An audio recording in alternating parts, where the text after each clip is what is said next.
5'9" with the real red eyes, and we dying inside. Oh, bodies in fluoride. What is good, y'all? This is JV here, back here with another album review. Today we're getting into Tiffany's I Just Wanna Dance. This is her first debut mini album, long awaited, and so I'm excited to get into it. So to start, I have a long history with Girls' Generation when it comes to listening to them. Out of all the groups that I actively listen to, they're the ones that I visited first. I heard, years ago. And, once I started listening to K-pop, Girls' Generation was the group that I went to. I, religiously collect all their albums, y'all familiar. So when I heard that Tiffany is finally getting her debut mini album, I can't tell you guys how excited I was.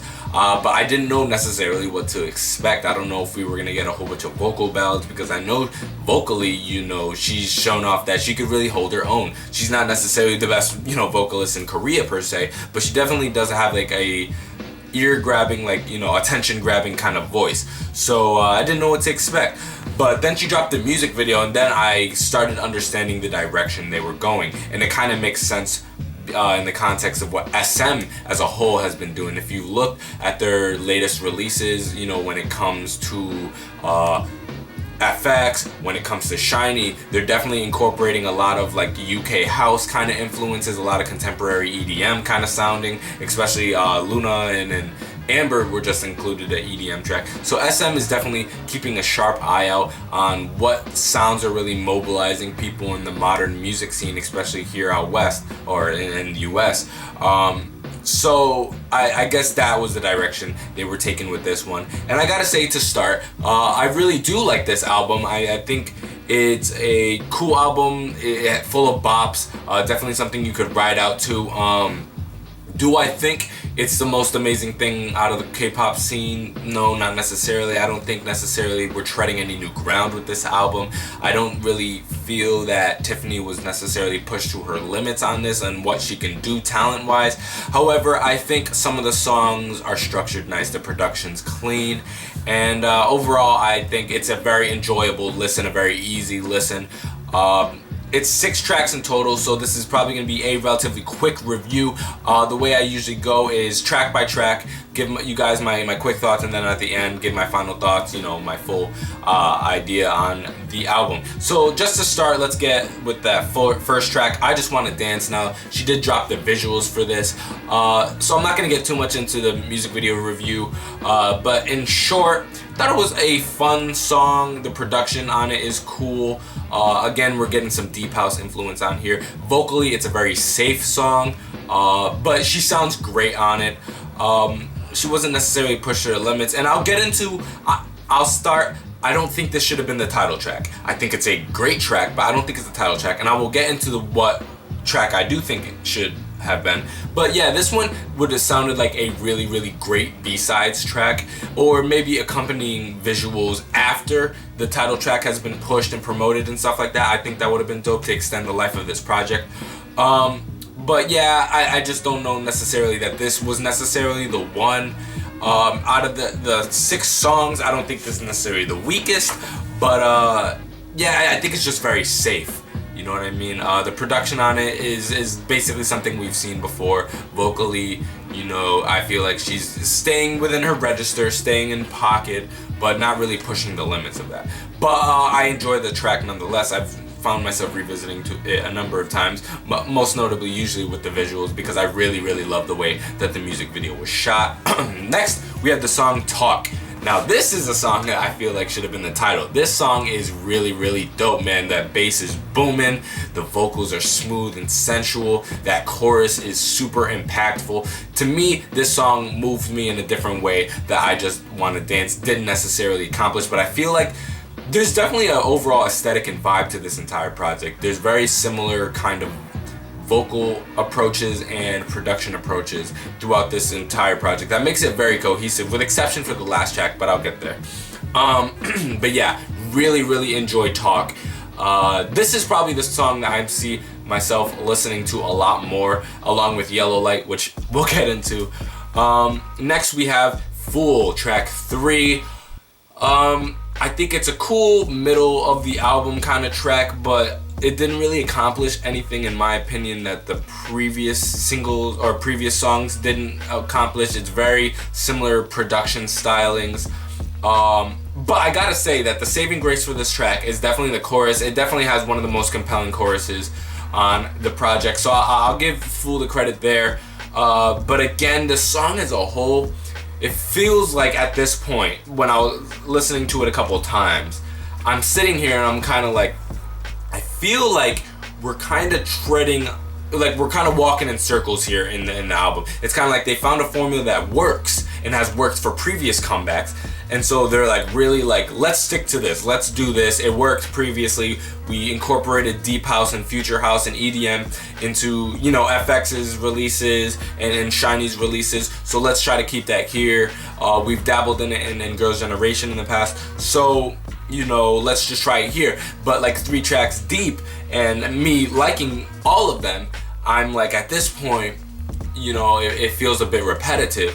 Fool didn't necessarily do anything that Talkin' I Just Didn't Want to Dance didn't do, you know, production wise or vocally. So then we get to What Do I Do? Gotta say, one of the best bops of the album for sure. Has an amazing chorus, has some amazing production. The tempo ramps up a little bit. And yeah, you know, again, there's not much I can say on this particular track. On the latter half of this album, after this point, is where I can really, you know, provide more insight. But like, literally, these first 4 tracks are very similar in terms of just her vocal delivery and what they were going for production wise. And then we get to Yellow Light, and now I gotta say, with, you know, 100% certainty, my favorite song on the album for sure. Y'all know I'm a huge R&B fiend, and I love me some hip hop and some pop too. But this song stood out, yet didn't break the cohesivity of the album.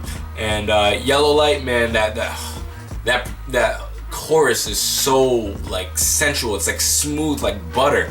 And yeah, it's giving me definitely like Mr. era, like 2014 kind of vibes there. So I definitely love Girls' Generation in the R&B context. We usually get it in their Japanese releases, like Divine and stuff like that, Indestructible.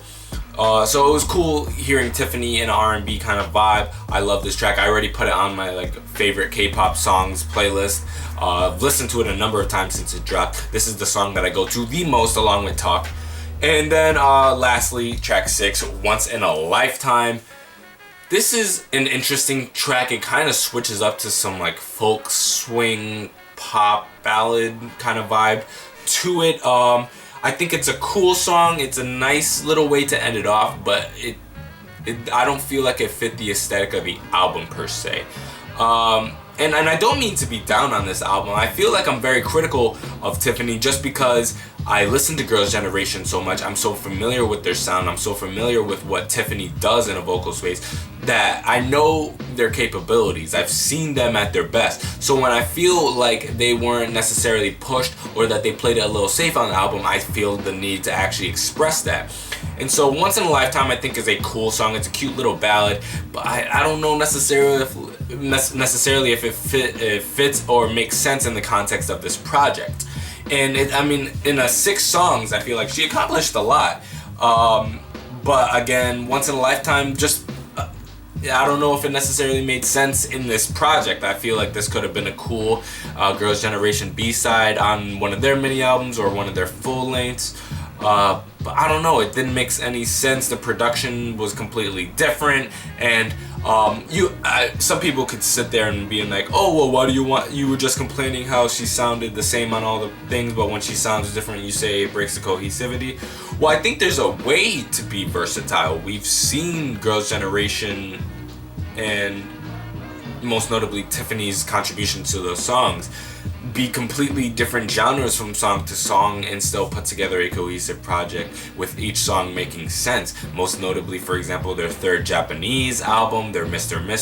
mini album, the You Think Lionheart 5th album release. Like, there's examples of Girls' Generation experimenting and accomplishing a cohesive project without necessarily treading the same waters. And I feel like that was what happened. I feel like with Tiffany, I feel like they probably weren't sure necessarily of the success of this album, and it seems to be very successful. At least the main title, "I Just Want to Dance," is. So I feel like they played it a bit safe on it, but I gotta say, I love the album. She sounds fantastic. The visuals on the music video are great.